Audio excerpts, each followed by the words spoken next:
મિત્રો હવે જોઈએ ઉદાહરણ 1.2 5.74 ગ્રામનો એક પદાર્થ 1.2 સેન્ટીમીટર ક્યુબ જેટલો અવકાશ રોકે છે તો સાર્થક અંકોને ધ્યાનમાં રાખી તેની ઘનતા શોધો।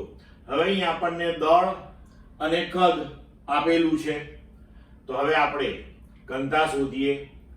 હવે અહીંયા આપણને સાર્થક અંકોને ધ્યાનમાં રાખવાનું કહેલું છે પાછું તો તમે જુઓ કે 5.74 તો આમાં સાર્થક અંકો 3 છે, કદના માપનમાં 1.2 એટલે સાર્થક અંકો 2 છે તો લઘુત્તમ સાર્થક અંકો અહીંયા 2 થયા એટલે આપણો જે જવાબ આવશે ઘનતાનો એને આપણે 2 સાર્થક અંકો સુધી લખીશું।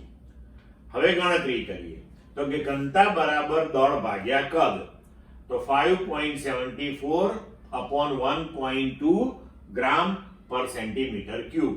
હવે આપણો જવાબ થશે 4.7833 ગ્રામ પર સેન્ટીમીટર ક્યુબ। હવે આપણે આને 2 સાર્થક અંક સુધી જ લખવો છે તો આ 8 થી જો આપણે એને કાઢી નાખીએ તો 8 જે છે એ 5 કરતા મોટો છે તો આપણે આગળ 1 ઉમેરીશું, 7 માં 1 ઉમેરીએ તો 8 થશે તો આપણો પરિણામ મળ્યું છે વટે 4.8 ગ્રામ પર સેન્ટીમીટર ક્યુબ। ક્લિયર મિત્રો?